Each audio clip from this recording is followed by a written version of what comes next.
Planning board meeting today is August 31st. We have 3 public hearings.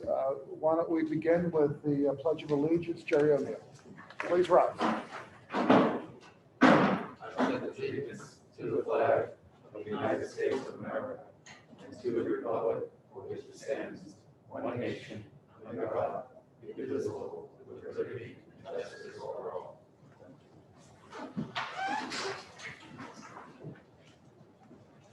Thank you very much, everybody. Our first public hearing is Planning Board Job 1912A, 7-Eleven Incorporated. Who is here on behalf of the applicant? Good evening. Should I relocate this or? What do you want to do? Whichever. No, we can move that stuff. Just to keep it in hand, just keep it Yeah, handy. we'll I give guess, it to the right? gentleman right here. Perfect. There he is. Fantastic. Thank you.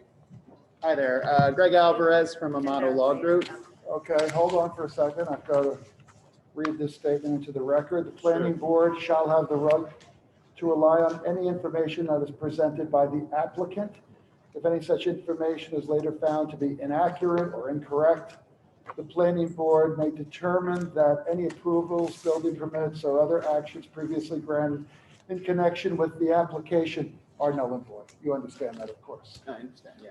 Please, could you please state your name and address for the record? Yes, of course. Again, it's Greg Alvarez from Amato Law Group, 666 Old Country Road, Garden City, New York, here on behalf of the applicant, 7-Eleven Inc. We're here this evening seeking site plan approval pursuant to Town Code Section 186-6 for a new convenience store that's located at 1580 Broad Hollow Road, or Route 110, designated as District 100, Section 34, Block 1, Lot 14.4 of the Suffolk County Tax Map.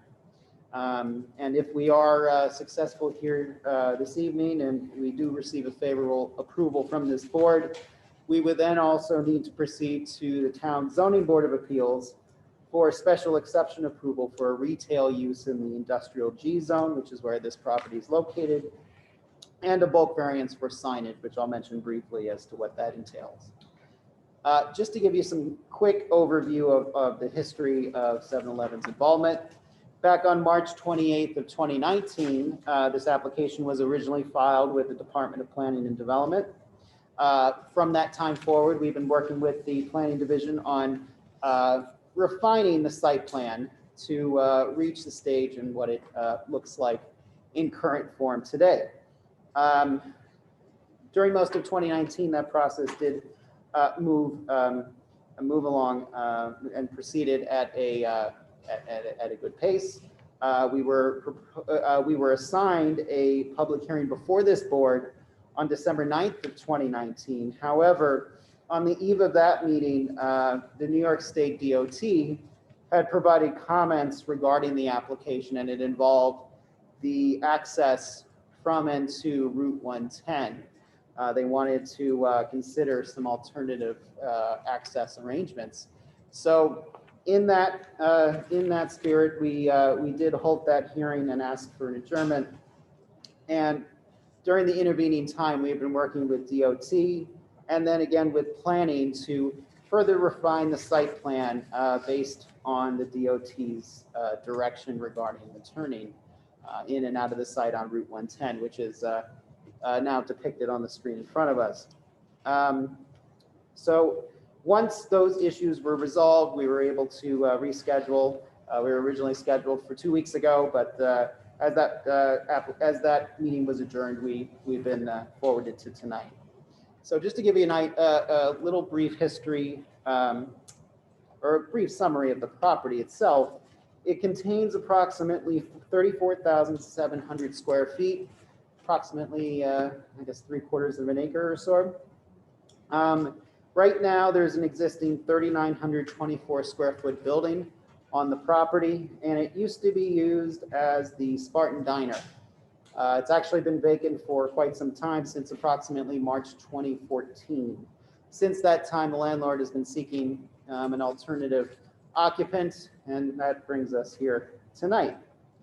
The store, as I mentioned, is permitted by special exception as a retail use under the industrial G. It sits on the northwest corner of Route 110 and Conklin Street, which is also a state road. It's Route 24. The surrounding area as well is primarily commercial and industrial in nature. That's a symptom of it being near the Long Island Railroad tracks just to the north. So to the south, you have an Exxon gas station that's just across Conklin Street. And then following that, you have a large undeveloped property, and then beyond that, more commercial. If you look on the other side, on the east side of Route 110 below Conklin, you see the Farmingdale Cinemas, below that a shopping center, and then below that is Republic Airport.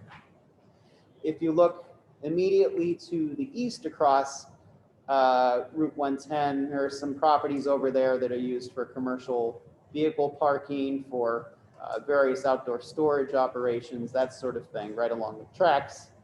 And then to the north, just immediate to the north of the property itself is a car wash operation. And then you can see the Long Island Railroad tracks running east to west and cross over Route 110. Beyond that, more commercial, more light industrial.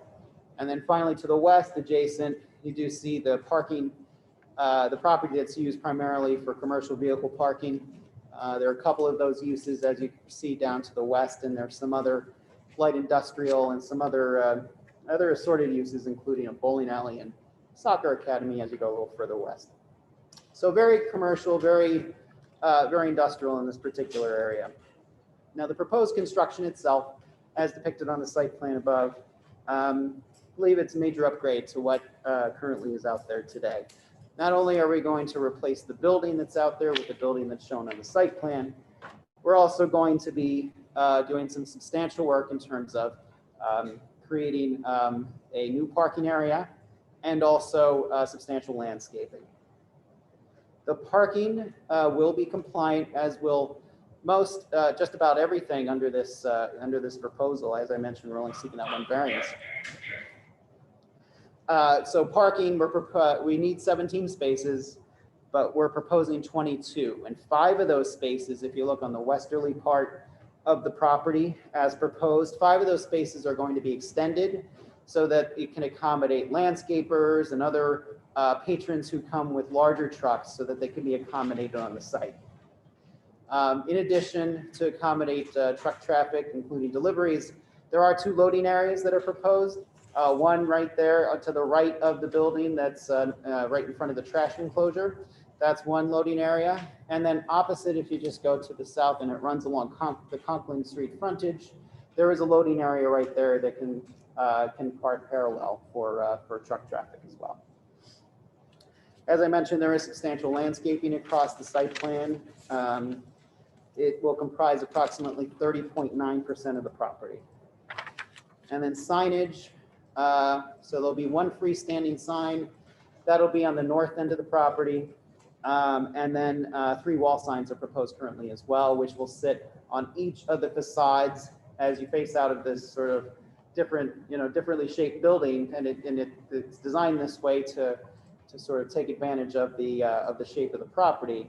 And if you look at the elevations, which are pictured in front of us as well, you can see that it's intended to be very attractive to fit into the community, where it has the pitched roof and also a clapboard type finish to the face to give it a good aesthetic look, which was worked very closely with the planning department. That was one of the key things that we worked with the planning department on. Curb cuts as well. Just want to mention a couple of things there. So currently there are 2 curb cuts on Route 110. We're reducing it to 1. We'll talk a little bit more about what went into that. So the whole design here was to make sure that it will function for ingress and egress, and also to allow for good site circulation on site. There will be there will be a modified driveway as well on Conklin Street, which we'll get into in just a moment. Now, before I get into the site standards that we do need to meet under 186.9B, I'd like to bring up a few folks who can help talk a little bit more about it. But first, I do want to acknowledge 2 pieces of correspondence we are in receipt of. So number one is the August 13th, 2020 planning memo, which came from the planning division which sets forth the general conclusions on the application, specifically the conditions and covenants and restrictions that are proposed to be approved in the event this board chooses to approve the application. And I just want to mention that 7-Eleven is in agreement with all of those conditions and would consent to each of them to be incorporated as part of any Good, approval. thank you, because I was about to ask you. Okay, about great. the number, so. And then just one other item we did receive was the DOT memo that was most recent last week, August 28th, 2020, which did get sent to planning. I don't know if it's gotten to you folks yet, but basically it's just technical comments that we'll have to resolve with DOT. Nothing as substantive as they told us initially, and it does confirm that they are in agreement with the access plan. So we were pleased with that. So why don't I then proceed with just bringing up folks that I had brought tonight to talk a little bit more, the application in a little more detail. First, I'll ask Brian Riley from Stonefield Engineering, who can speak briefly to the civil engineering aspects of the application. And then we'll move on from there after Brian concludes. Thank you. Thank So you. Brian, if you could step forward. No, so-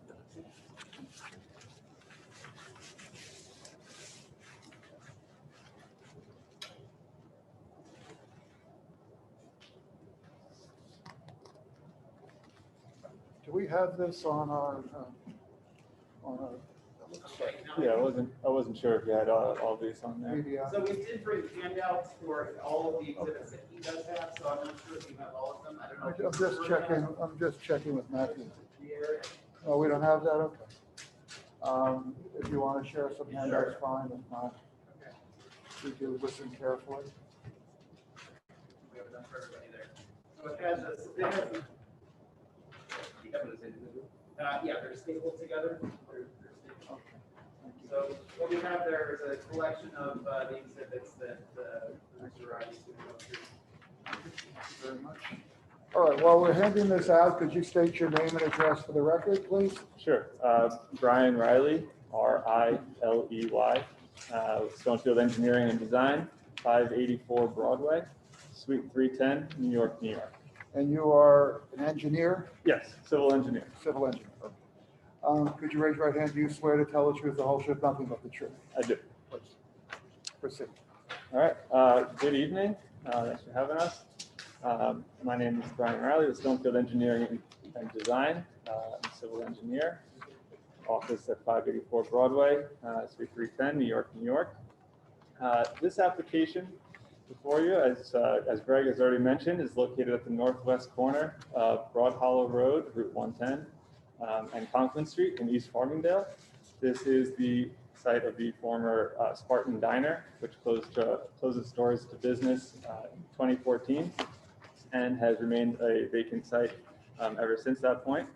So our application is proposing the redevelopment of the site with a 3,329 square foot 7-Eleven retail store, as well as substantial improvements to the surrounding lot. So one of the exhibits included in that little pack that you got there is actually a site rendering. I'm not sure if that's available. Yeah, I thought we had those big site renderings. No? Is that what you're looking for? Okay, go ahead. Yeah, I mean, the landscaping plan works too. This is just a colorized site rendering that we included in the packet there. Right. So this site layout provides 22 parking spaces. As Greg said, it meets the town requirements for parking and includes 5 extra lane parking spaces for use when a customer that visits the site might have an oversized vehicle. In addition, we have 2 dedicated loading zones on the property. A trash enclosure that's sized for 2 dumpsters and is actually going to be designed to match the architectural facade of the proposed building. In addition to that, and probably the most noticeable thing on this site rendering is the expansive landscaping proposed. In fact, 7-Eleven is proposing 10,600 or just over 10,600 square feet of landscaping, which is an increase of about 9,000 square feet compared to existing conditions. Beyond what you can see on the site rendering, maybe beyond what you see at ground level, 7-Eleven is also going to be regrading the entire site, installing brand new stormwater infrastructure to meet the town requirements for capturing and infiltrating all stormwater runoff on site. Stonefield Engineering and Design has worked pretty extensively with 7-Eleven throughout the region and here on Long Island for the better part of a decade at this point. So we've been able to use a lot of that experience, both here in the town of Babylon, elsewhere on Long Island, to really put towards this design and come up with what we think is the safest and most efficient use of this property. You can kind of see it's a very uniquely shaped property at the corner here, forming somewhat of an elbow. And 7-Eleven has chosen, in order to get the appropriate number of parking spaces, maintain safe circulation for vehicles, pedestrians, delivery vehicles, they've chosen to go away from their prototypical 7-Eleven footprint or building footprint. And here they're going with a custom building footprint. In addition, as Greg had mentioned, they've worked extensively with the planning department, with Matt and Rachel, to develop the architecture, which I know you already have up there, but to develop an architectural style for the building that's really going to bring a lot of visual interest to this corner, a corner that could really use kind of a facelift like this. That said, I'm happy to answer your questions about the architecture. I'm not the architectural designer on this for this project, but I will do my best to answer any questions you might have on it. Ultimately, the project team, 7-Eleven, the town, and the Department of Transportation have really worked very closely over the past couple of months to kind of collaborate and come together with what we believe is the most optimal design for this location. Okay. Are there any questions by any of the members of the board? Dan? So the tractor trailers that come on site, are they anticipated or the study or whatever the case was to come and enter the site from the 110 Short Hollow Road entrance? Or is there enough clearance if someone came from the Conklin Street to turn onto the site as a tractor trailer if there were other tractor trailers already in either of those loading areas? Right, so delivery vehicles, I assume that's what you're talking about, delivery vehicles for the 7-Eleven are intended to come in through the Broad Hollow Road entrance and come down to the loading zones at the southern end of the property there. The larger tractor trailers obviously will more likely use that long kind of parallel loading zone, whereas box trucks with the garbage pickup and stuff like that obviously can use the smaller loading zone there. And so if a tractor trailer entered from Broad Hollow Road, there's enough clearance if there was a pedestrian vehicle at either of those stop determined signs for them to be able to swing in and make that turn? Yes, there's clearance, and the reason that we have kind of the additional stop sign for vehicles traveling north there is kind of to help alleviate any conflict at that intersection or at that driveway intersection. So here you'd have to, the truck would come in and would circulate the entire property, be able to leave on Conklin Street. Are there any other questions? Julianne? No? I'd just like to make a comment, actually, is the diner has been a dinosaur on Babylon for many years. I think it's a great location for the 7-Eleven. I like the design of it. Are you going to have signage on Conklin Street and no left turn out of that driveway? On Conklin Street? Right. Yes, if it's not already on there, we can definitely have no left turn signage on Conklin Street. Yeah, it's indicated right now on the site plan as a right turn only out of the driveway on Conklin. And the ingress and egress is pretty much still similar to what it was when Spartan operated as a diner.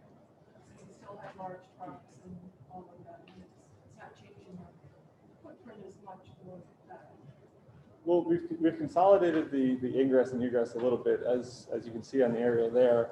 There used to be 2 driveways along Broad Hollow Road, and in working with the DOT, really the main focus here was to get our driveways as far from the intersection as possible, because that's the safest operation. I can speak a little bit to it, but we do have a traffic engineer here as well that can definitely speak more to this situation and this setup.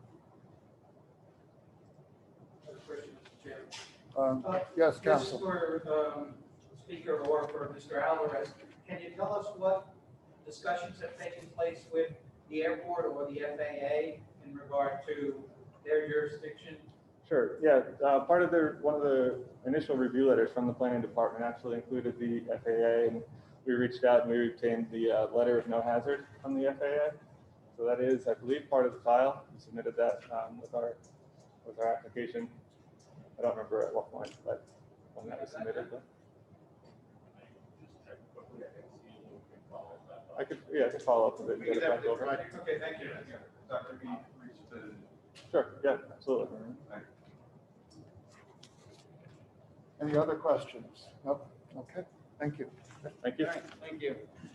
All right, at this time, as Mr. Riley had mentioned, we do have another engineer from Stonefield Engineering. It's Andrew Villari, who did focus on the traffic aspects of the application and prepared the traffic impact study that was submitted as part of the application and approved by the third-party reviewer as well, Nelson Pope. So if I may at this time, Mr. Villari, please step forward and state your particulars if you're with.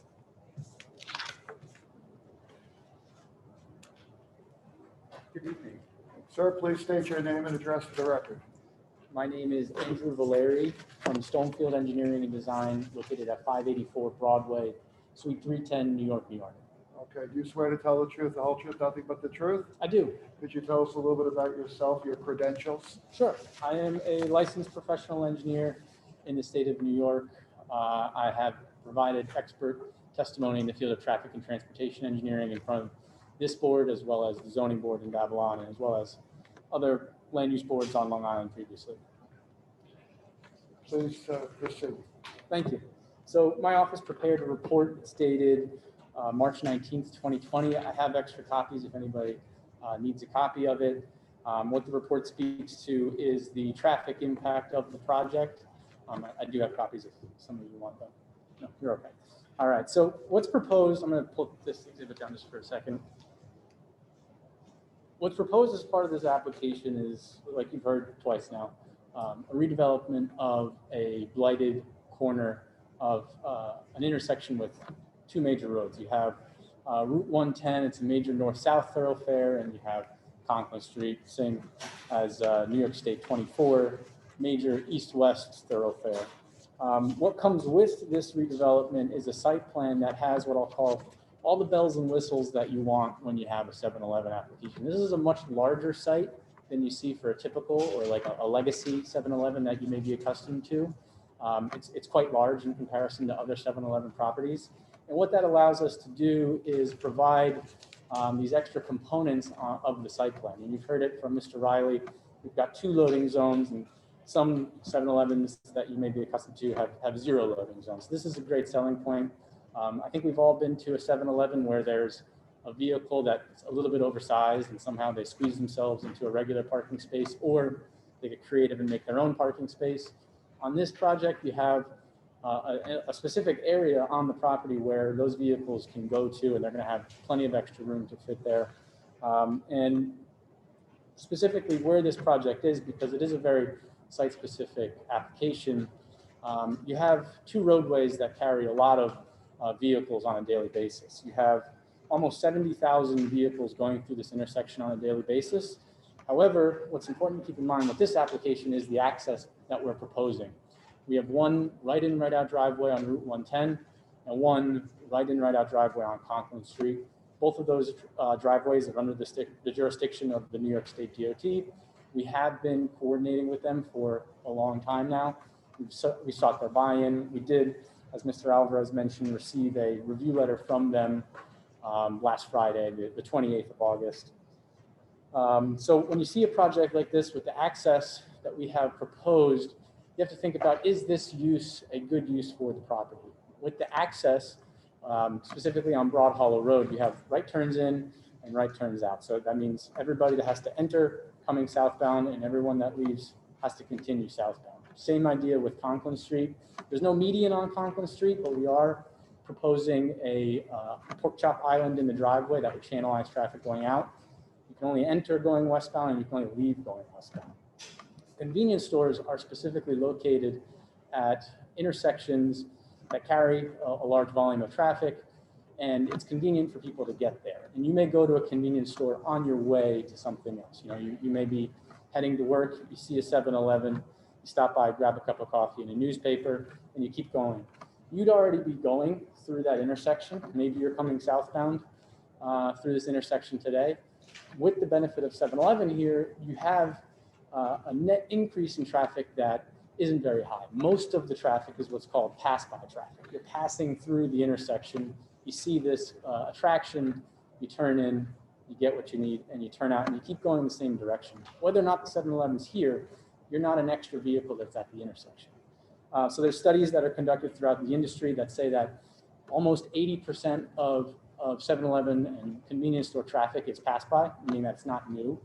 And with a site layout that we have here, I wouldn't be surprised if it was closer to 100% because there's not many good options for you to go any other direction when you leave besides south and west. So really, this is one of the better options for a property like this. You consider the zoning that we are in. I believe it's the industrial G zone or the G industrial, I'm not sure where it goes. But if you were to consider maybe an industrial building on this property, I don't think it would fare so well because you could have employees or customers coming to this space from any different direction. Maybe they're coming from the south. How do they physically get into the driveway? It'd be much more difficult. You have some circuitous traffic. Maybe they go up and they come back around. With 7-Eleven, pass-by traffic, right in, right out driveways work for this property. And I think it's maybe one of the reasons that the Diner property wasn't so successful, but one of the reasons I think that 7-Eleven could be very successful. So the conclusion of our traffic study is heavily reliant on pass-by traffic. The net increase in traffic at the intersection would be negligible, and that's how we get to the conclusion of our level of service analysis or LOS analysis, where there would be no significant adverse impact at the intersection as a result of the project. We did traffic counts. I'm sure you're all familiar with traffic studies at this point. Traffic counts conducted, we figured out what the build year should be. We increased traffic as a result of this project, baked it all into our cake, and then the result when you compare the future with the project and the future without the project is that there would be no significant adverse impact as a result. Zooming in on the site plan now and just working my way from the curb line into the property, we've got the two driveways. For the driveway on Broad Hollow Road, we worked extensively with the state to make sure that they were comfortable with what we were proposing. We had previous designs where if you were exiting and trying to go southbound, you had to make somewhat of a U-turn to exit the property. What we have here is actually a slight jog to the west, which actually enables someone to have better sight lines where you have to make one 90-degree turn and then a second 90-degree turn to go southbound. So that's a great aspect to the site plan. And it's really only enabled by 7-Eleven's willingness to go with a non-prototypical building for this site. It wouldn't really work here if they put that box on this property. So access, we think works well on Conklin Street. Like I mentioned, there's going to be a median. We absolutely could add extra signage to make sure that nobody makes a left turn there. Loading zones, it's another great selling point of the application that you don't see at necessarily every 7-Eleven in the town of Babylon. And the parking supply is, it meets the town, it actually exceeds the town's requirement for a convenience store of this size where 22 are provided and only, excuse me, I can't read my own writing, 17 are required. Couldn't tell if it was 17 or 11, but 17 are required, 22 are provided. All the drive aisles on site are well designed to accommodate the delivery vehicles, any truck traffic that does want to access the site, maybe from a box truck or a contractor van. Everything's well designed to account for that. Just to conclude, we do have, in my opinion, a very good application for this corner, specifically when you look at the type of use that you're proposing. What comes with it is a great improvement of the intersection that's been blighted. Part of the DOT application are some significant improvements to the pedestrian infrastructure, everything outside of the property, proposing all new curb and sidewalk all along the entire frontage. So that's a significant upgrade. So we hope you look favorably upon the application, and I'll turn it back over to Mr. Alvarez. So we may have some questions. Stick around. Dan, Jerry, Julianne. Mr. Alvarez, the northwest corner over here is bare, no landscaping. What is intended to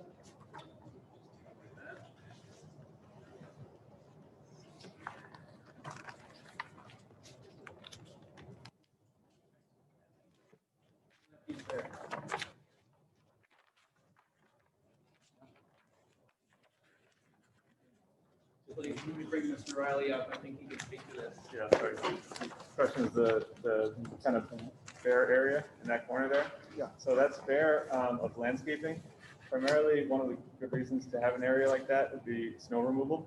Of a large winter storm, and somebody comes in and plows this area, that's a perfect area where they would plow most of the snow too, over there in that corner there.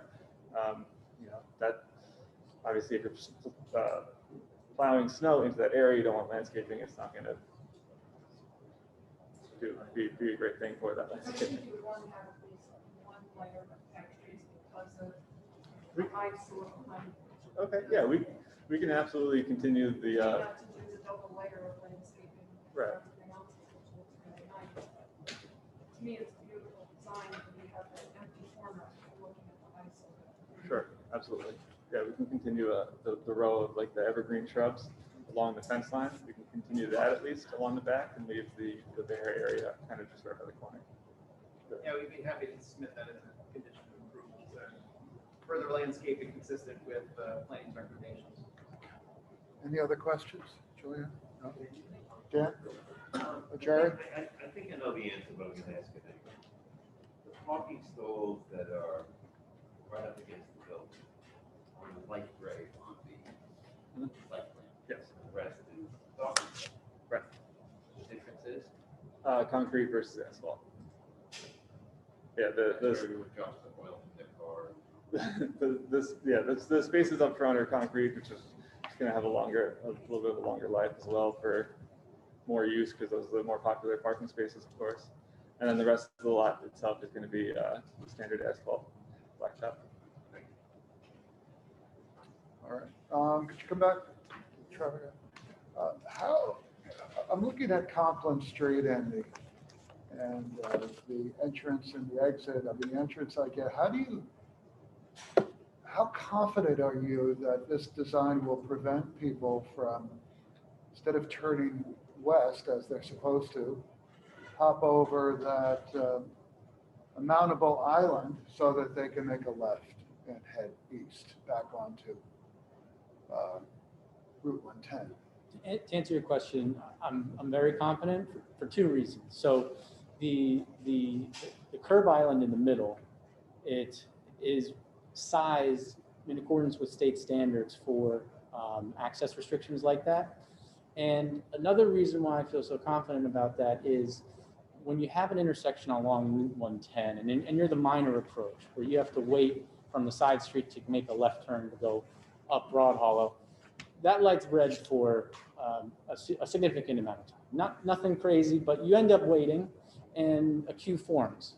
And this has all been studied as part of our analysis. But what happens is when the light's red going east and westbound, there's vehicles populating.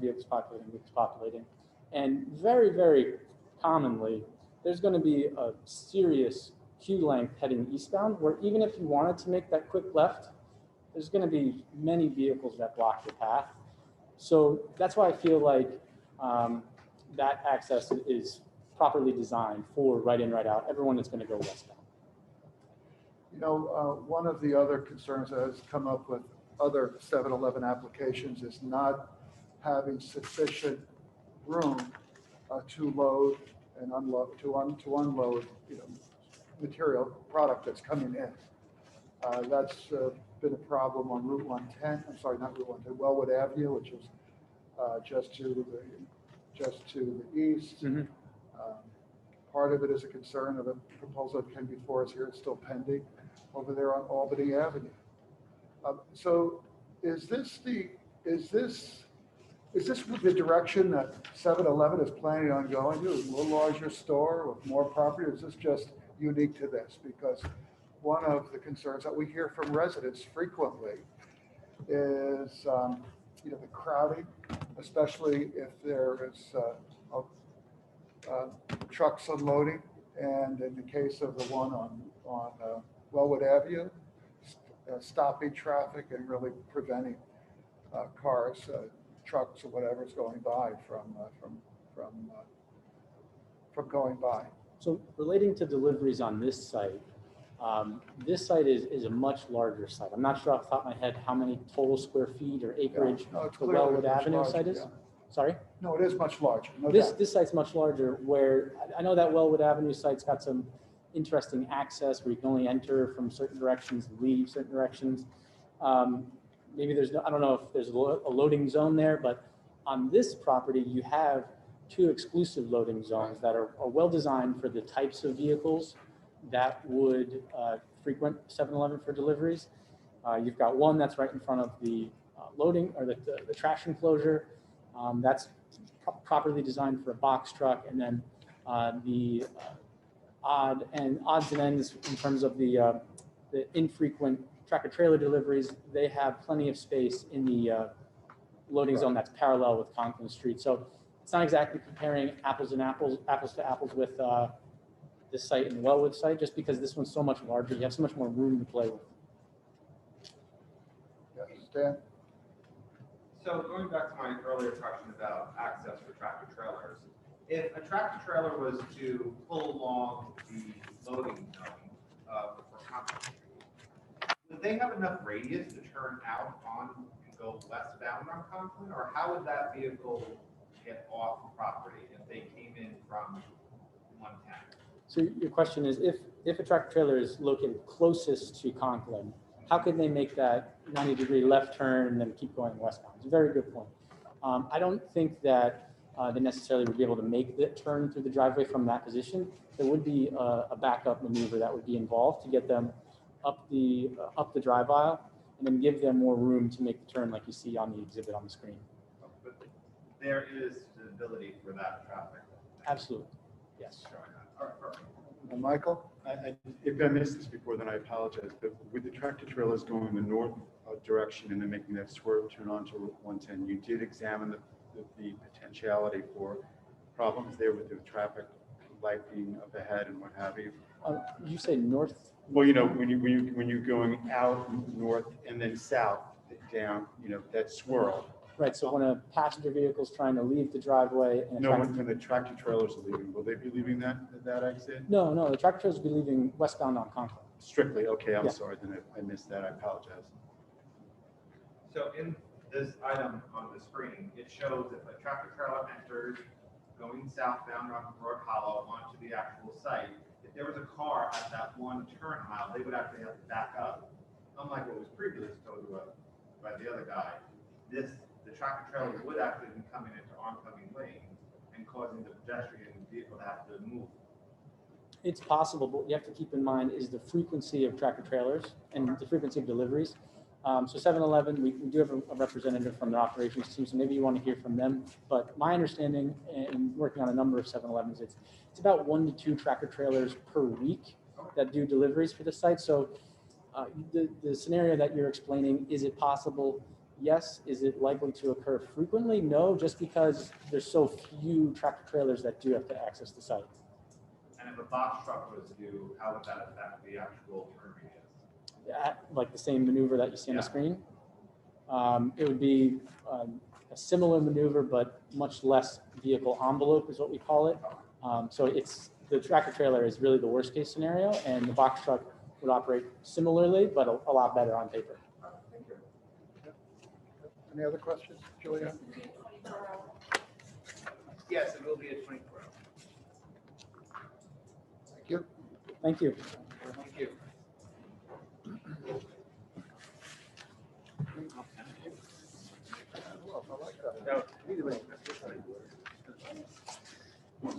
All work for the new.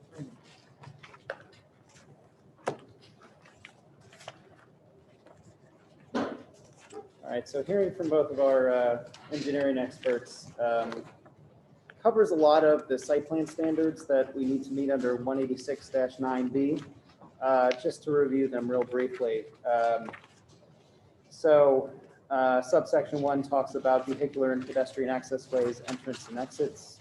And number 2 talks about adequate off-street parking and loading, which, I think we talked about in quite a bit of detail. As designed, we do believe that, it is a site that with its, larger size that isn't typical with those legacy sites that Mr. Valeri mentioned. We do believe that it provides that much more maneuverability on the site to really make it work, particularly with from the parking perspective as well, to allow those larger vehicle folks to park in those designated spaces on the western side as well. There are also the other standards that relate to screening and landscape, and I think we talked about in quite detail. This is subsection 3, to ensure that there is that substantial landscaping, and we have agreed to make sure that we'll have that continual line all the way along the edges to help us separate from those adjacent properties as well.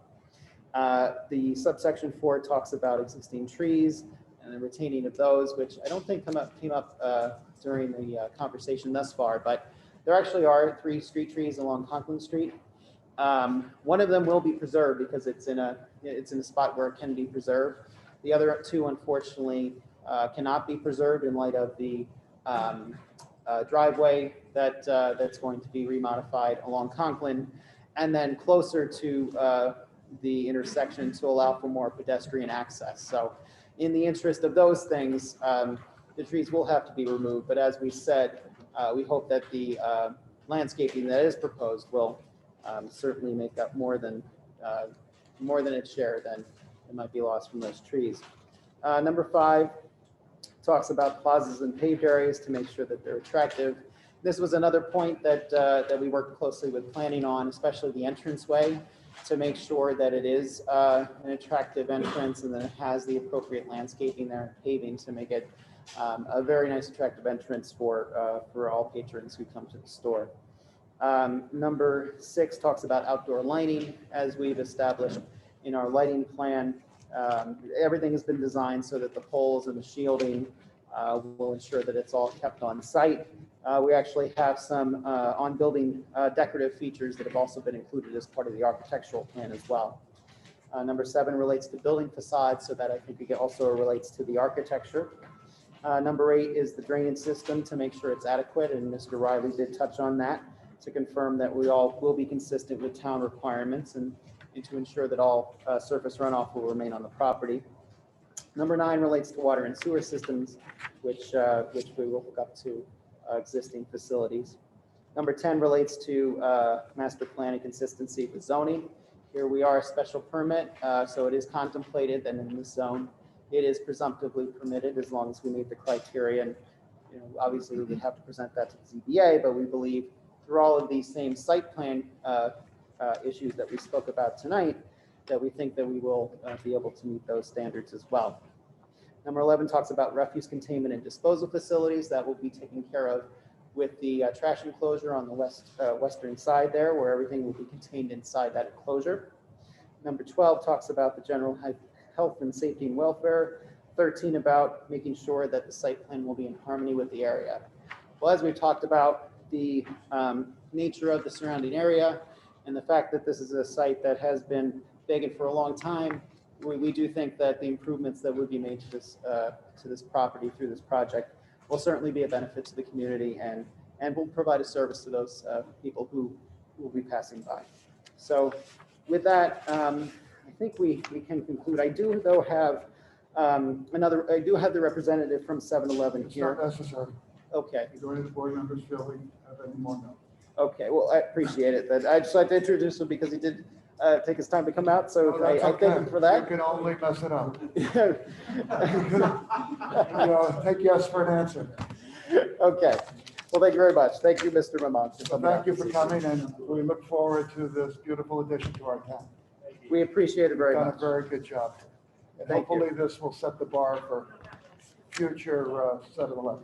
Indeed. Okay. Thank you very much. Thank you. Thank Okay, you. take care. Excellent presentation. Have a good night. Thank you. All right, so.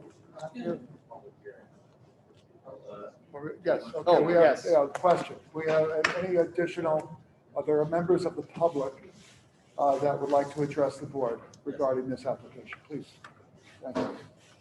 Hi, my name is Ravi Kurana. I'm one of the 7-Eleven owners on the corner of Conklin Street and the Marriott Road in Farmingdale. Okay, do you swear to tell the truth, the whole truth, Yes, I nothing do. but the truth? Yes. Okay, please proceed. My only concern here is that we already have a 6 7-Eleven in Farmingdale. They're trying to build 3 more. 2 in Farmingdale, 1 Speedways, they all bought it, it's going to become a 7-Eleven. And we are already suffering because there's not that much potential that we need a 9th 7-Eleven in town of Farmingdale. And it's going to affect all the stores, especially it's going to affect me more than anybody else because I'm on the corner of Conking and Merritt's. In the morning, all the traffic going to 135 or Round Swamp Road, it really passes my store and they shop in my store. Once they build the store, it's going to put me out of business. At least my 30% business will be gone. So that's where I'm here to address my concern that they should look into those kind of things to how it affects the other existing franchisee. You know, we have 6 people here. They were supposed to be here today, but they came last hearing when they was postponed. So I have my other fellow franchisee here too. So we have all that concern that you should consider those things also while, you know, putting the new 7-Eleven in the neighborhood, how it's going to affect the existing stores because we have the expensive, we have kids in the college we pay, but it's going to bring me down to big effect on my income. Thank you, good point. Thank you very much. Sorry. Hold on, we'll wipe this down. Be very careful these days, as I know you all with your stores. My name is Could you Bunty please state Shah. your name and address for the record? Bunty Shah. I have 7-Eleven at 725 Fulton Street, Farmingdale, New York. Okay, do you swear to 11725. tell the truth, the whole truth, nothing but the truth? I do. Please. Everybody mentioned about all the things, but nobody mentioned about the bus stop next to the existing diner, which takes 2 or 3 bus stop on both the side. And at any given time, at least 15 to 20 people are waiting for the bus. The which bus comes almost every 20 to 25 minutes. During the time of the diner, the restaurants people, there was traffic in and out was not that great because people go in, they sit, dine, eat and come out. But as a 7-Eleven, as I own it and other, it's people are in and out, in and out. Only my request is while granting this permission, please consider that no casualty or accident can happen because when people are running for the bus, tractor trailer is coming out of the parking lot. Conklin Street is very narrow street, and especially like person who coming from north going southbound on the Route 110 and making a turn in the 7-Eleven to grab the coffee or whatever. I don't think so. They will go and make a U-turn and come back and go to the southbound. They will try to make a silly mistake where the same point where they enter, they will exit. Chances are like that. It's a human nature because every time people are in a rush. Consider that one more point. Now, second point, I'm sorry.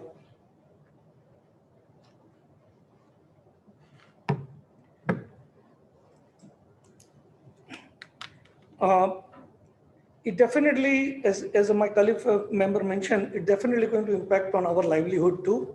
Right now, we all are struggling in the business since last 3-4 years. We are hardly making our living. As it is, we have a 7-Eleven in the Farmingdale. Speedway is taken over by 7-Eleven, and 2 more 7-Eleven is coming up. Do we really need a 7-Eleven? I think if it is a restaurant, will be a good proposal where people can enjoy the dining in all the same place. 7-Eleven is a great opportunity for business, but I think it's more than enough 7-Eleven in Farmingdale. Otherwise, right now, if you look at it, 7-Eleven will give on an average 10 job opportunity. If it is a restaurant, definitely it give 30 to 40 people of a job opportunity.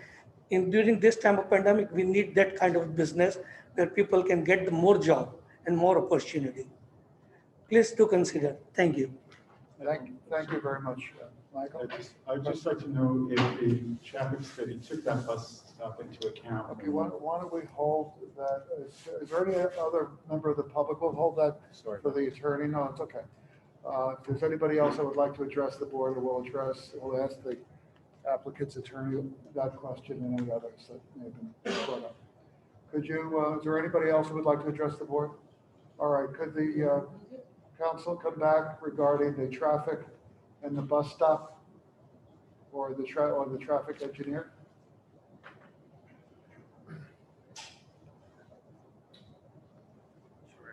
Thank you very much. Okay, so try to address the comments that I think relate to the matter at hand regarding our site plan standards that we have to meet.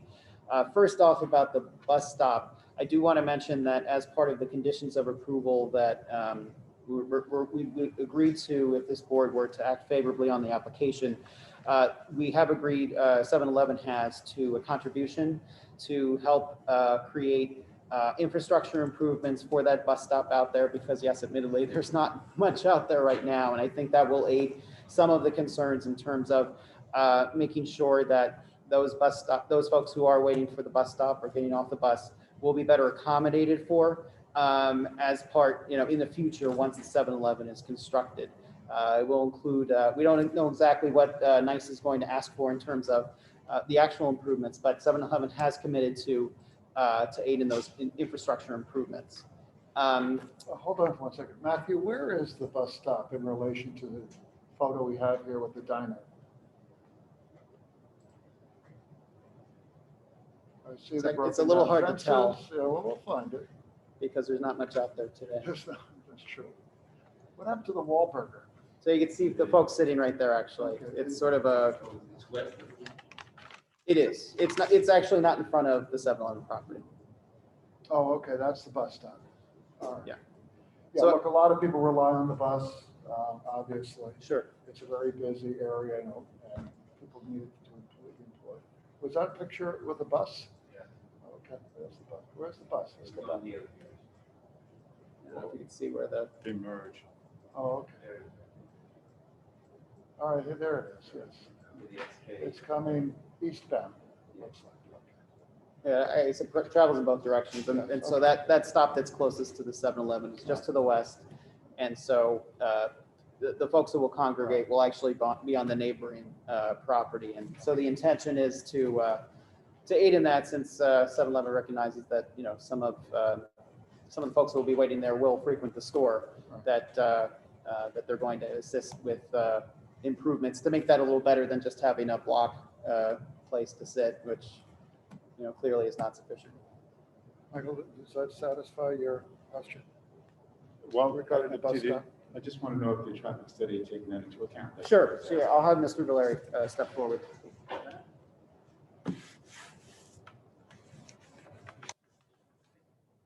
Yes, our traffic study, and for the record, Andrew Valeri from Stonefield, yes, our traffic study took into account the buses, and specifically at that bus stop, which is about 100 feet west of the property line. Thank you. All right, are there any other questions? I do have a question, by the way, it's not relevant to what this board has to look at. We do look at the site plan. We frankly do not get into it's not our job, not our role to decide how many 7-Elevens there should be in a given area. But that is an interesting question. And what is the answer to that? So it is a complex And it's a calculation, fair I will say. question. On It behalf is. of No, it other absolutely is a franchise fair owners. question. Yeah, no, absolutely. And so typically 7-Eleven corporate works hand in hand with each other.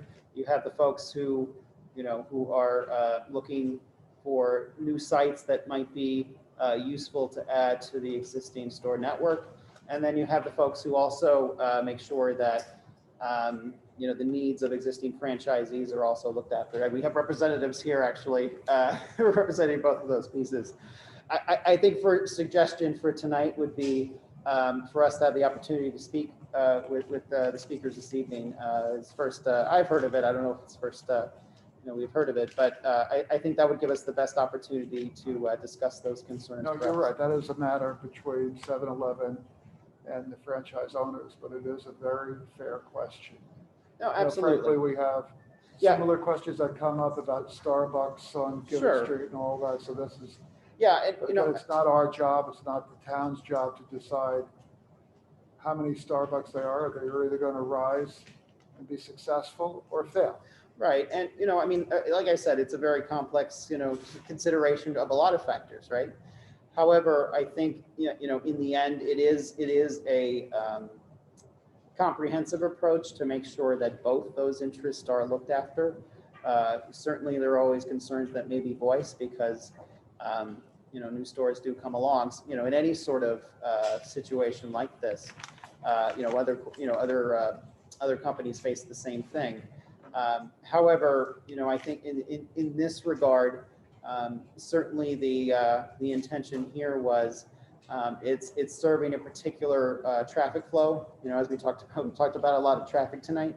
It's about, capturing a certain segment of traffic that hadn't been captured before. And frankly, if that wasn't the case, or if a store, existing store already captured that, then 7-Eleven probably would have passed on a site like this. But I think based on the analysis, that's where it comes out to determine whether or not it meets all the interests that they're looking for on a corporate basis. Okay, thank you very much. Thank you. Chairman.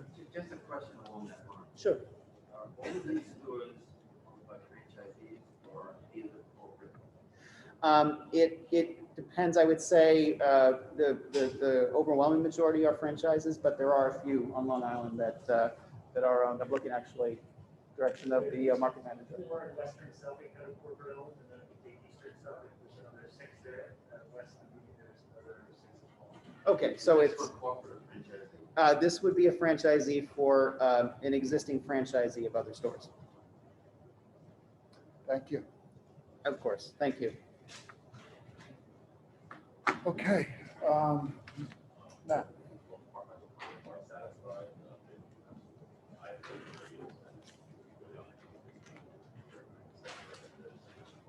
September 14th. Okay. As you heard, all the departmental questions have been satisfied, but we are going to keep the record open for the public to comment. So we need a motion to keep the record open until the 14th of September. Jared? Second, Dan? All in favor? Aye. Aye. Anyone opposed? No? Okay, thank you. Thank you. And on the 14th, that will be the date on which the board will likely vote then? We will look at whatever the comments are. Matt, you want to comment on that? Yeah, it could be brought for discussion that day or. All right. Yeah, we could bring it back. At that day, we could close the record. Okay, I'm just wondering Bring it if, back for discussion for okay, the board at a work session. And it'll be up to the board to decide whether or not they want to approve it that evening or at the next meeting. okay. I just wanted to make sure if you needed any of us to reappear for any other No. questions. Okay, thank And you if very you have much. any questions, call the planning department. Okay, will do. All right, thank you very much and Thank good you. night.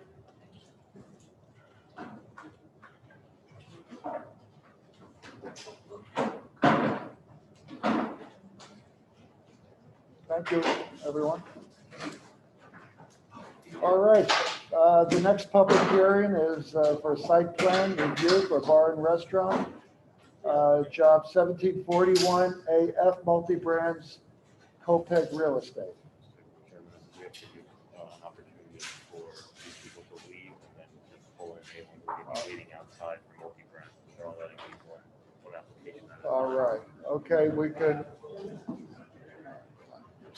That question, that last question from the attorney is premature because the record is being kept open for 2 weeks. Okay, the law is when you close the record, you have 62 days, 2 months to render a decision. So you're not obligated and without all the information, you really can't even answer that question. He knows the law. They just come in from outside. He knows. Balance of the truth. Yes, sir.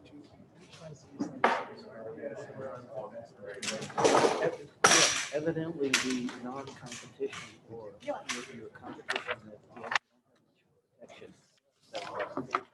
You go into a deli in a strip mall, normally you want the landlord to cover it. But 7-Eleven evidently, but that's a private matter, as you pointed out. Are you presenting? Yes. Here is the memo with the conditions and covenants. Okay. The attorney is actually going to leave. Okay, I'll just leave it up here for him. Go ahead.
All right, guys.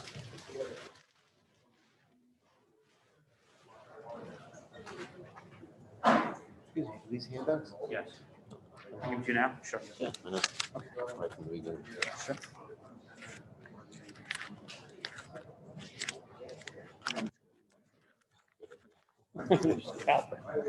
That's 10 there.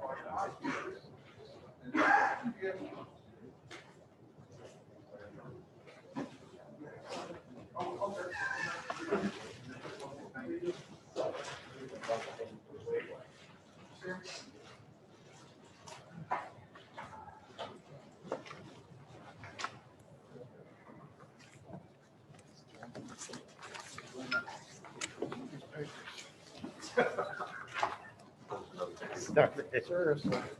Can I ask a question? How come you didn't give these to our planning staff ahead of time? So we could put them up here. Do we have colored elevations? Do we have all these Yeah, pictures? yeah, the only thing you don't have are the existing pictures. We don't? The existing pictures, no. Well, why didn't you give them to us? But those are actually the pictures from the sign posting, so, but, Okay, but in the future, we're trying to not touch things. okay, We really are.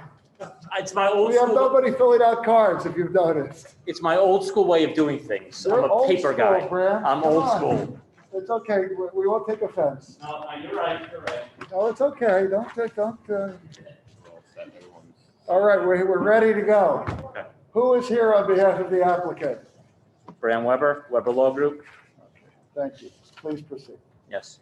And also Rick Bartlett is here, who I believe you just saw at the previous hearing, as well as Andrew Valari, who you also saw at the previous hearing. Rick is the architect on the project. Andrew is the professional traffic engineer. And I am joined by the three owners and operators, but most specifically Anthony Polizzi, who owns the property and will be operating the store, the Dunkin' Donuts, and Baskin and Robbins. Okay, first question is, did you receive the memo dated August 25th from the Commissioner of Planning? Yes, we did. And have you reviewed it with your client? And do you have any questions, comments, concerns about any of the conditions, covenants, restrictions, or anything that No, we do not. regarding it? So you're fine with this? Yes. Okay, good. Please proceed. Yes, thank you. So again, as the memo is acceptable, this application has gone under extensive multi-year review. We are here for site plan approval and a special exception permit for a bar restaurant. The application is to demolish the existing vacant 10,245 square foot former tire and auto store and replace it with a 2,670 square foot Dunkin' Donuts and Baskin Robbins with one drive-through lane and 16 seats. The application meets or exceeds all town requirements, dimensional requirements, parking requirements, and landscaping requirements. To describe the site plan in more detail, I was going to ask Rick Bartlett to do so, if he could, please. Sure, thank you. Well,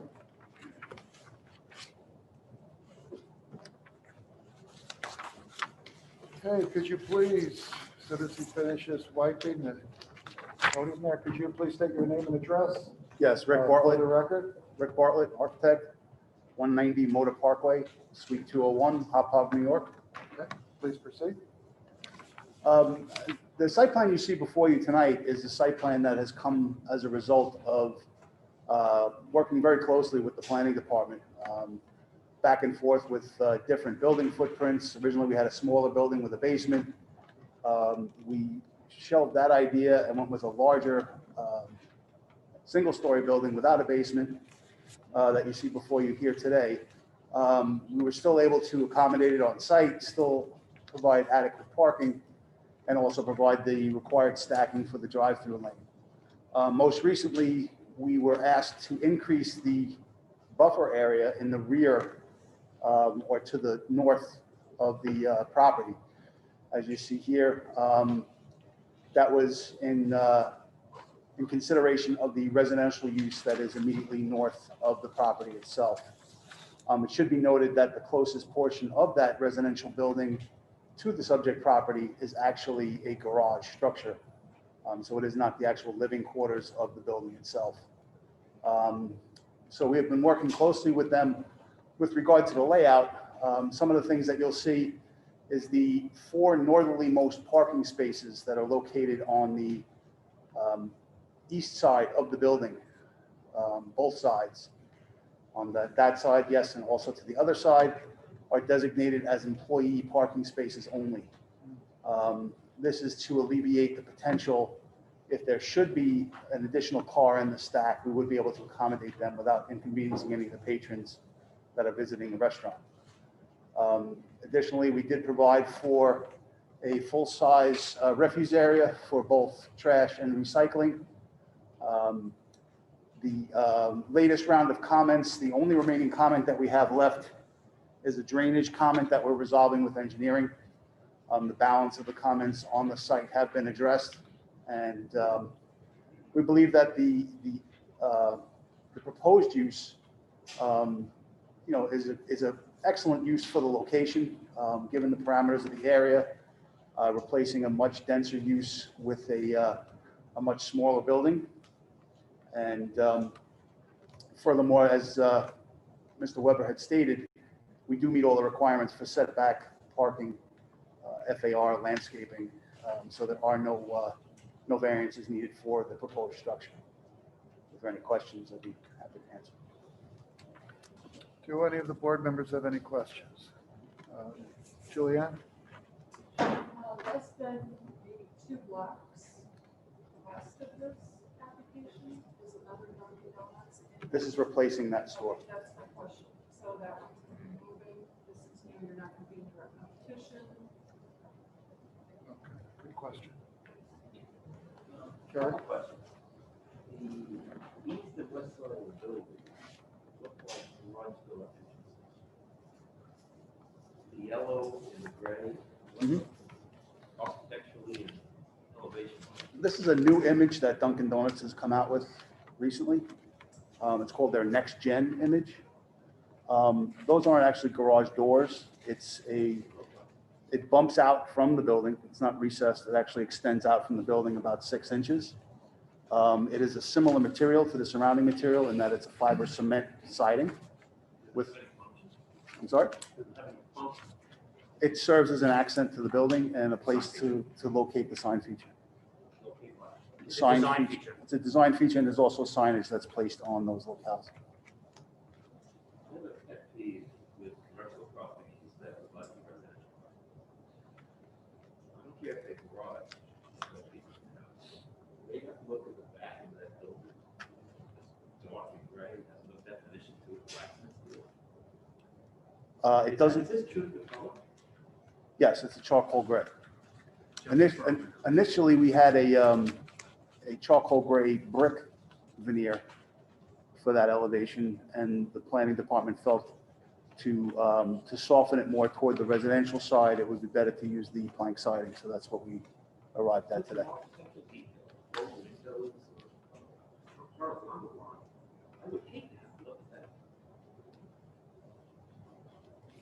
It's just. It's a pet peeve of mine, with the architect, with the back of the building faces residential.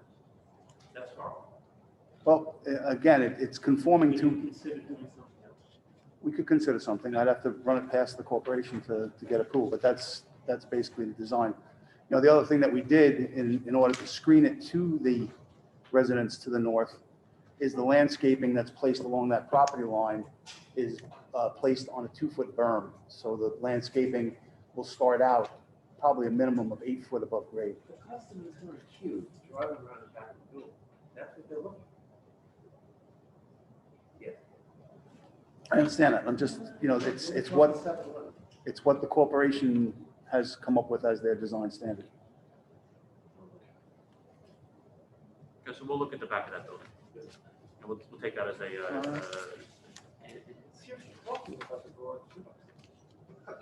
Okay, Chair. They may think it's the next gen, but it looks like the garage that was there before. It was a tire. I thought you kept the building, did something to the garage door. Okay, Chair, you've made your point. They can, they could put that tire in the back. They could. By the way, I'm being flippant, I apologize. Another question, Mike. Just what is the timeline for the raising, the demolition of the original structure? How long would you say it could take? How long will it take to demolish it? Yes. I don't think it would take long at all. Okay. Once we had a permit, we'd probably have it done in, a couple of weeks' time. Not even. Okay. And also, has there been any traffic study in regard to the Pine Lawn entrance and exit? We have a gentleman here from Stonefield Engineering that will speak to traffic. All right, so does anybody have any questions of our architect? We'll hold the traffic question for the traffic engineer. Can we go back to the drawing where it shows the elevation for the south, the front elevation of the south? Is this a gas meter that's going to be next to the entrance door on the right side? No,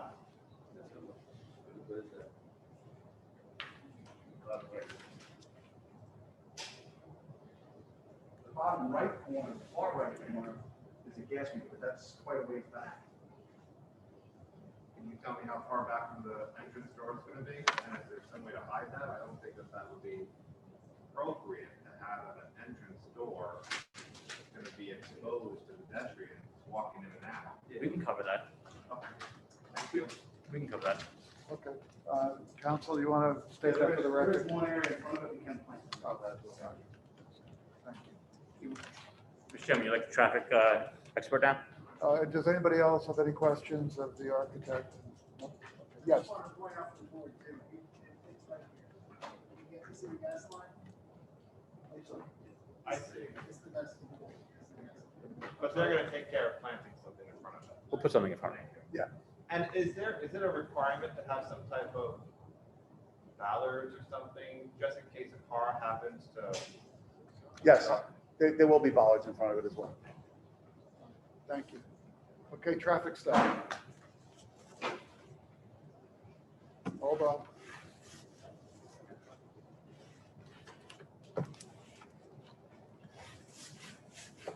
Thank you very much for doing that. Thank you. Please state your name and address for the record. Absolutely. Andrew Valeri, spelled V as in Victor, Illalari, project manager at Stonefield Engineering and Design, 584 Broadway, Suite 310, New York, New York. Okay. Do you swear to tell the truth, the whole truth, nothing but the truth? Yes, sir. Thank you. So we prepared a traffic study. And what's important to keep in mind here is the application that's proposed. You have a Dunkin' Donuts that's just a block to the west. That would be relocated here. So what you have is an existing customer base that would just be relocated a block further to the east. Now, the additional offering here is that the proposed application has a drive-through, whereas the existing Dunkin' Donuts that serves this neighborhood does not. And that's more important now than ever with contactless service that you're all very familiar with, I'm sure. Another thing to keep in mind is there's a very large building that's on the property today, over 10,000 square feet. We're reducing that to just over 2,000 square feet, 2,670 square feet. So if you consider the fact that we are a relocation site where there's an existing customer base that uses Montauk Highway to get to the property, there'd be only a net increase of traffic associated with the project, and that's associated with the drive-through. Maybe it becomes more attractive to someone that would pass by the existing store today. Speaking of pass by, Dunkin' Donuts are very similar to 7-Eleven convenience stores where you do have a component of pass by traffic. You could be in the morning heading west on Montauk Highway, see Dunkin' Donuts with a drive-through, decide to stop and get a cup of coffee. So Not all of the traffic that would be associated with this project would be new traffic. There's people on westbound Montauk Highway today that would just use the site in the future, and we think that the addition of a drive-through lane would be a great thing for the neighborhood. Something that's important for this project is that it's located on Montauk Highway. It is a DOT roadway. We have submitted an application for a highway work permit from the DOT. We did receive a bond letter that was dated January 7th, 2020. What that indicates is that the scope of work that we're proposing in the right-of-way, the access plan that we have in the state's jurisdiction, they're okay with. And should this board look favorably upon the application, we could very easily pull a permit at this point.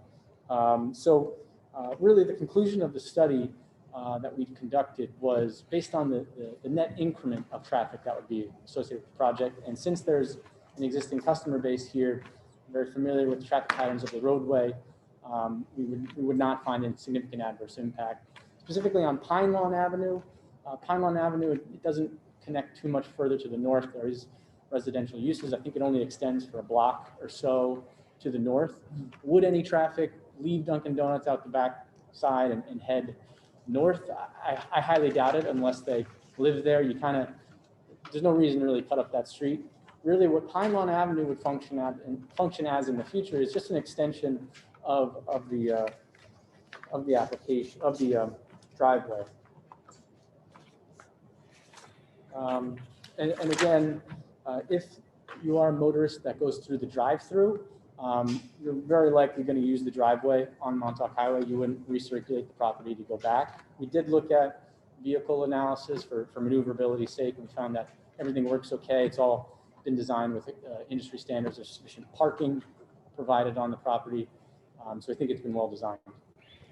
Okay. Questions? Michael, does that? Yeah. Question, Julia?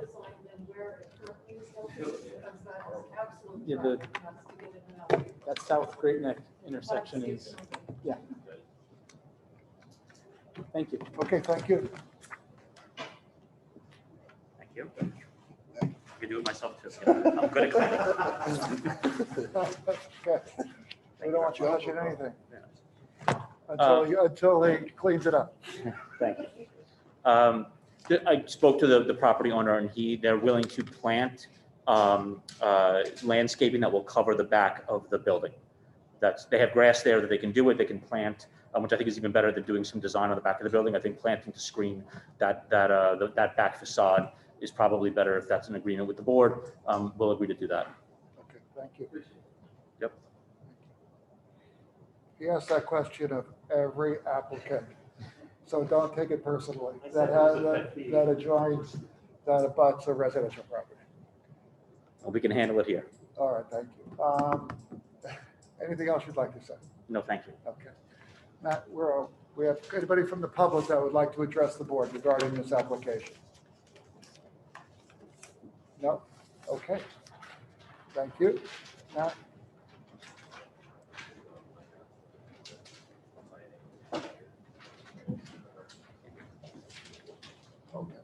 We're expecting some minor comments from planning. We're going to keep the record open until September 14th. So we need a motion, Ed, to extend the record to 14th. Second, Michael? Second. All in favor? Aye, okay. Thank you very much. Yep, thank you. Thank you. You're welcome, thank you.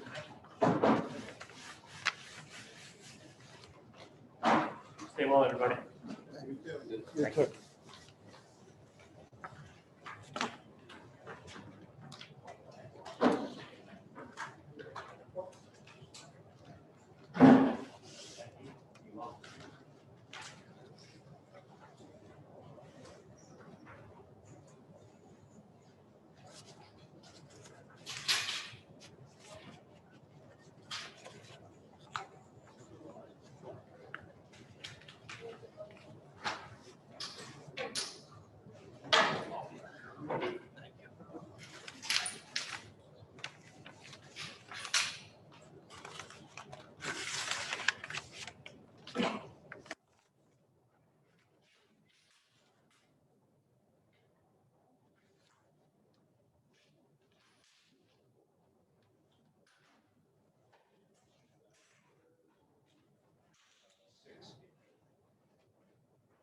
Just like sit there. Yes.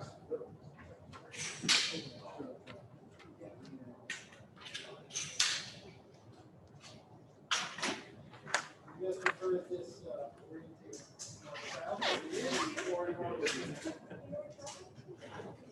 What's the question? Would you rather be able to read the stuff or north-south like it is? Is everybody good with this? Thank you. You want it oriented north, it's oriented north and south. I'll give it top.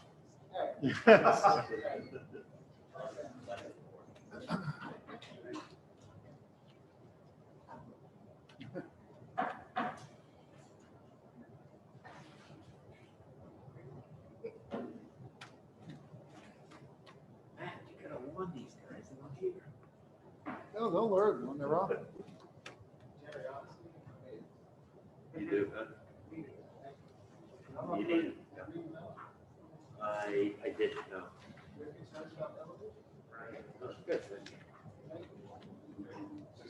All right, second look at this idea, something looks good. I don't need to beat up the offer. You know, they spend millions of dollars coming up with these.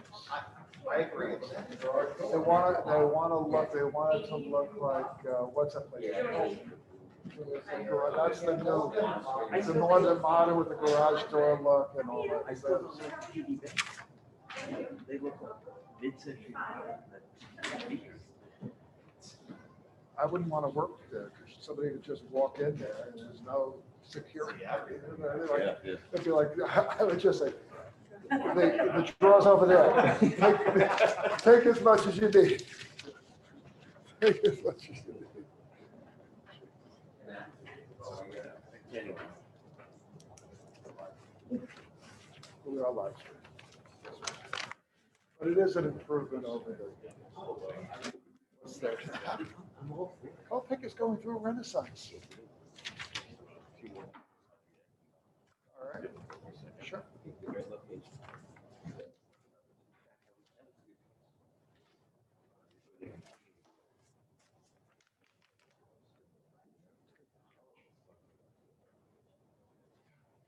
This is for a massage parlor. Fancy massage parlor. Not a massage salon. A wellness center. Yes, therapeutic.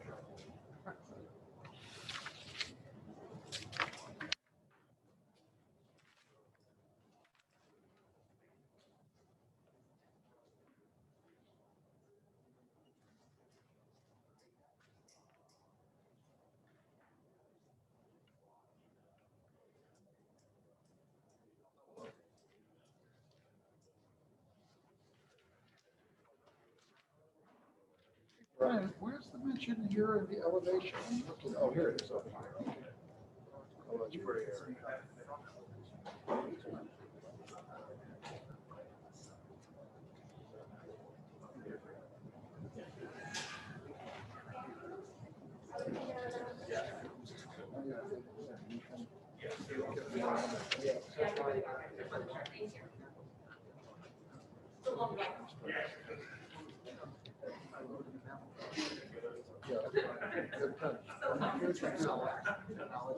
No, I got it. That's what working through that. All right, is everybody here? Okay, good. All right, our next public hearing, site plan review is job 2009A, Ardelon. Am I pronouncing that right? Ardelon? Ardelon LLC. LLC, okay, Yes. good. And Ms. Blanda, you're here? I'm here. Okay. I can't tell. I don't know, am I here? I don't know anymore, know. this- You, the way things are going lately. You But know, I think I'm here. everybody's masked. We're not quite sure. Yep, I'm here. Okay. Good evening, All right, Mr. state your name and Chairman, address for the record, please. members of the board. For the record, Nicole Blanda. I'm an attorney at Bezell, Blanda and Visconti with offices at 535 Broad Hollow Road in Melville. You want me just to go right into it? Please. There's no intro? Okay. So I'm here. Wait. You reviewed the. Yes, sorry, okay. Yeah. Any questions with the conditions? This is the memorandum from the commissioner. Nope, dated we've reviewed The it. 25th of August. Yes, I see all the conditions and I see the covenants and restrictions, all 15 of them. And do you have any questions, concerns?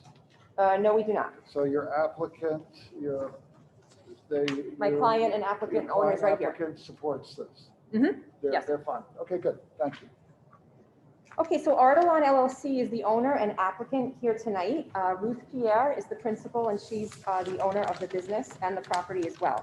We're here tonight seeking site plan approval for a one-story medical office building. As you see on the site plan, well, I guess because it's north-south, we don't need to rotate it, but it would be used as a wellness center, providing various services such as acupuncture, nutrition, massage, just to name a few of the services that they will provide there.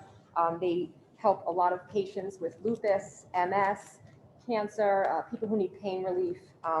It's an all-encompassing wellness center. The premises, as you can see, is located on the west side of Deer Park Avenue. It's south of Pearl Street. It has a lot area of 12,800 square feet, about 160 feet of frontage on Deer Park Avenue. So it's wider than it is deep. It's zoned business E and presently it's vacant. We're proposing a 2,030 square foot, one-story building. It's deemed medical office. Again, it would be acupuncture, massage therapy, body treatments, etc. The site will have a curb cut on Deer Park Avenue. There's a pending DOT application. You can see there's ingress and egress from Deer Park Avenue. Right now, we're proposing, based on DOT specs, I believe it's a 24-foot curb cut. There is an open comment from planning regarding possibly widening it, but it's not really our call. You know, it's the jurisdiction of the state, it's the state DOT. So we do have phone calls into them to find out whether or not they would allow us to make it a wider curb cut. So that would change the site plan slightly. If we did widen the curb cut, we'd actually lose a parking spot. My personal opinion is leave the curb cut alone. Let us have the extra parking spot. I think a parking spot is more beneficial than a wider curb cut here. There's no reason we can't have ingress and egress out of that size curb cut, especially if the DOT approves it. I'm not seeing the issue, but I understand that it's a question, and so we're looking into it. As you can see, the building is set on the south side of the premises. The location specifically went through several revisions. It's been spun around to provide the largest rear yard setback that we can provide. So for the neighbors that abut us, there's a 14-foot, if you could see, oh, there we go. Oh, we have an aerial, okay. So there's residential homes behind us. There's gonna be a 14-foot buffer behind the building. So you'll see it's double wide landscaped. And then along the rest of the perimeter, it's your usual 5 foot. So see right there where Mr. Esposito, it has the little thingamabob over there. You see that, for lack of a better word, double wide, 14-foot rear yard. So we still need a variance, but we increased our rear yard setback based on planning comments. The refuse enclosure is then right next to the building. We needed it to be accessible for the sanitation trucks and to meet the specs of the town. There is over 3,000 square feet of landscaping on the site. As you can see, the front will be very nicely landscaped. It'll be a vast improvement to what you see now as you pass by that site. There's really, you know, we have health department approval. There's very minor open comments that I'm aware of. And, you know, Ms. Pierre just wants to, you know, open her business in her own building, move from the site she's currently at. And, you know, that's really it. If the board has any questions, or if anyone here has any questions, we're happy to answer them. We have our architect with us tonight too. Thank you. Do any of the board members have any questions? Julian? You might have answered my question. I wanted to know if your applicant is already established practicing. Yes, yes. So she's licensed. She actually just told me that she passed her boards to be an acupuncturist. And she presently is in the building, I believe it's 2031 Deer Park Avenue. So yes, she has an established business, so her clients would be coming with her. This is her chance. She has her own property now and have her own building, so it's solely for her. I believe there's 3, and then a receptionist.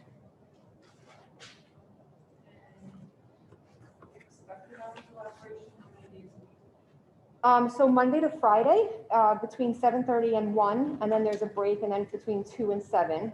but one therapist can see 4 people in an hour, because when you do acupuncture, you're setting somebody up, they're done, they're waiting, somebody else is in another room, that sort of thing. So it's not like one therapist per client, it's one therapist servicing maybe 4 people at a time.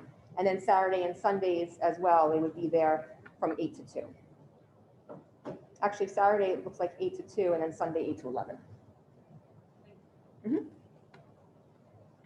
Dan? The basement, what is that going to be utilized for? I believe it's only partial, and it's for storage. I think it's mounted at Yeah, I believe it's for storage. It's just storage and mechanical. Storage and mechanical. Any other questions? No. Any questions regarding the side of the building? No, this one's okay. No questions? Looks good, right? Thank you. Okay, we just wanted to go over the elevations. I'm assuming it's a private joke. Okay, that looks good. And if Jerry says it looks good, that means Then it looks good? Then Okay. it looks good. All right, Matthew, where are we? I'm sorry. Is there anyone from the public that would like to address the board regarding this application, please? I know you have to come up here. Oh, sure. Well, let him wipe it down.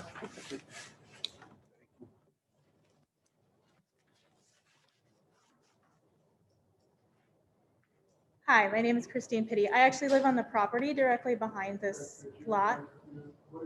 Christine Pitty, 15 New York Avenue, Deer Park. Yes. Yes.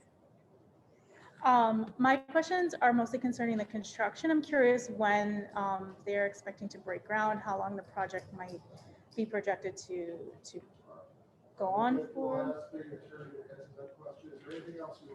And also the hours during which the construction will be ongoing, just because the property is so close to my home.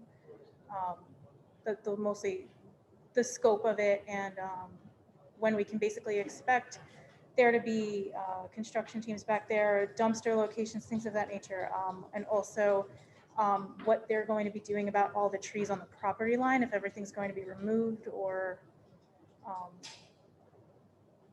Okay. Thank you. It's fine, I'm fine. I have to.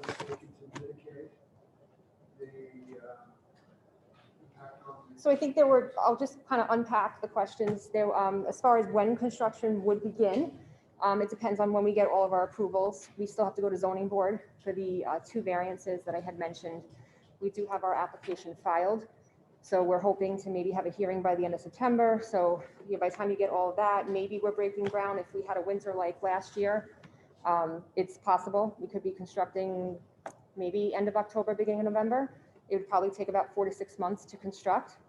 As far as the trees in the back, I mean, normally what happens is the town, James Harkins, the engineer, does a walkthrough with the owner, the applicant, and marks anything they feel could be saved here. Because we're installing landscaping in the back, like right now, I mean, the survey doesn't really show trees so much, but we are installing a whole landscape buffer in the rear. So all those circles that you see up there, that's all landscape buffering. There's, like I said, 14 feet where the little hand is right now, and then it goes all the way across the back, another 5 feet. I believe those are Leland cypresses.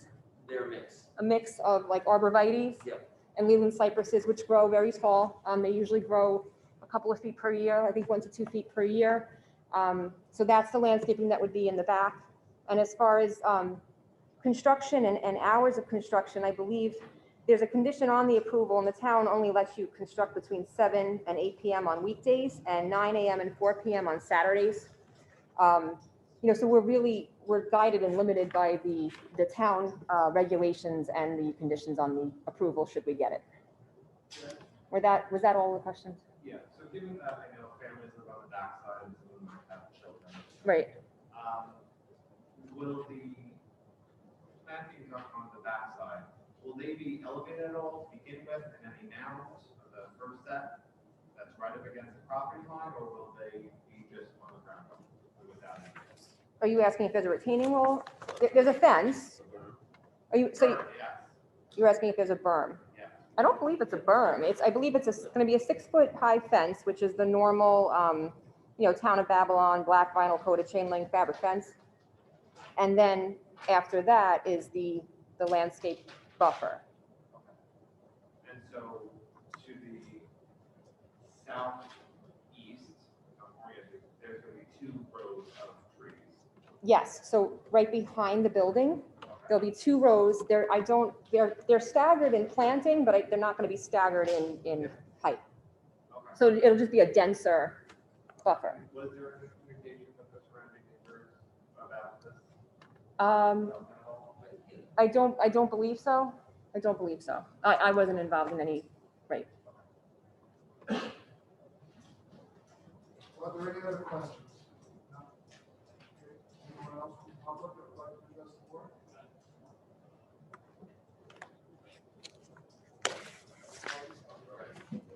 The refuge enclosure location, where is that going? Yeah, thank you, Mr. O'Neill. Yes, it's being circled right now. It's right. Is that adjacent to the residential? It is. It's adjacent to the buffer for the residences behind. Environmentally, it's good there. My architect informs me that town DEC asked for that location. Out of curiosity, is there a way to add an additional buffer or to move that a little bit further east, just to have that extra buffer around it on the side that is less exposed to the residential? To bump it forward, you mean, and then have another row? I don't know if that affects the radii of the sanitation truck, the backup. I mean, I'd have to talk to town Rich. Yeah, it would have to be looked at. I'm a little concerned because it's tighter. Yeah. The analysts can look at it and we can communicate with planning. Okay. And if not, if there could be some type of greenery on both the north and south side, just to highlight a little bit more, possibly. I know you're tight on the north side, there's a parking space.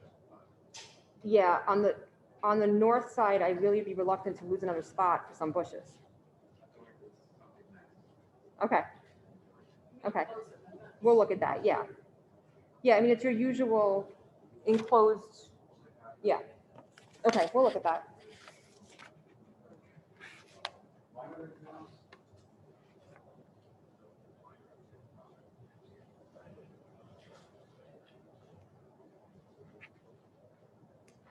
I've been told we still have some minor comments from engineering. and Yes. planning how to do. So we're, we need to send the record to the 14th of September, motion by Julianne. Second by Michael. Second. All in favor? Thank you. Have a good night. Better than last week.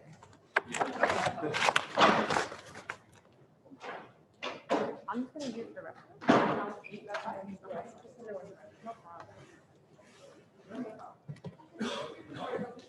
Okay.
All right, let's get the rest of the agenda. Item D, which is architectural review. Matthew, the first one. application 1354, 68 Kenosha. This is construction of a new house and everything is in good order. All right, any questions? No? Okay, motion to approve. Second, Jerry? Second. All in favor? Aye. Item 2, application 133844. Everything is in good order with this application as well. Motion passed. All in favor? Item 3, application 133514. All departmental comments are satisfied with this application. Hi, Ray. Have a good night. Motion? Second, Juliet. All in favor? Approved. Page 2. 4, application 134398. Papa Bianco. Everything is in good order with this application as well. There's procedure to get approval, construction of a new house, being elevated as well. With the location of the apartment. Motion by Juliet, second by Jerry. All in favor? All right, we have a whole series of communications. Some stuff work analysis. Yeah, a couple of comments, Mr. Chairman. The first communication is the analysis on the MR property in regard to the stop sign that's on our reserve calendar on page 6. And it's already extended to 10/5. But I think it was a favorable review that maybe Mr. Esposito will comment further. Yeah, this was the application that was, or the graphic or stop sign marking analysis that was requested by the board in relation to the application of our property builders on Albany Avenue. Record was extended out to 10/4. We had referred it over to the town board while we were awaiting the study. The applicant hired an outside traffic engineering firm and conducted the study on the first week of August as per the agreed upon date. Analysis. I believe the study states that stop sign is not warranted at that intersection. I just wanted to bring it forward. Yeah, I did get it. So you can get a copy of it? I just questioned why they do it 12 seconds. There's no, everyone's out of work and there's no school. So this is.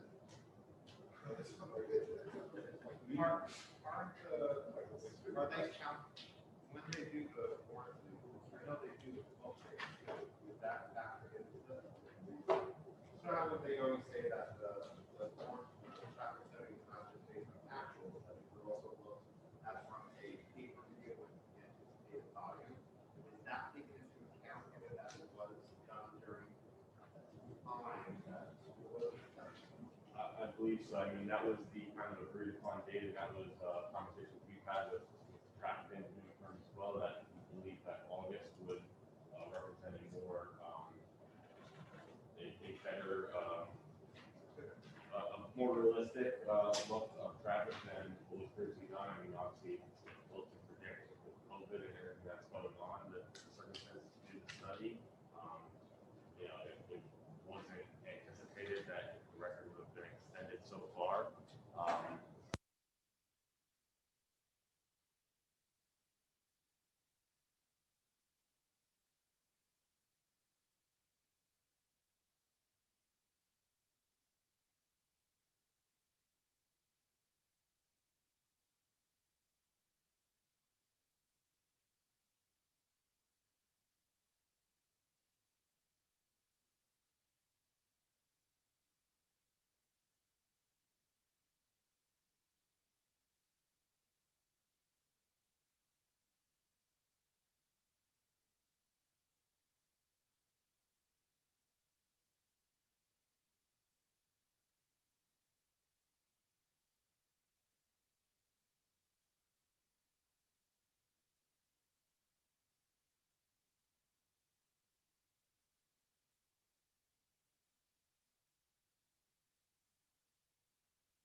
Yes, I believe revisions are required, there are some minor engineering details.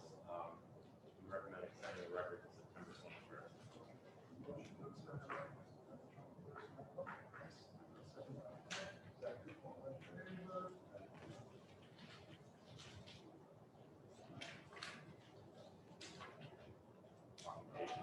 Page 9, right?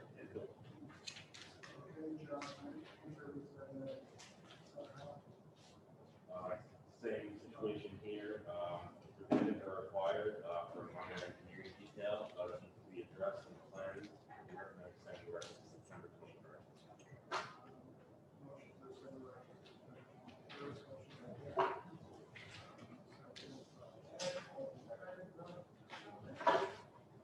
Anything else? No, sir. So no meeting next week for Labor Day weekend?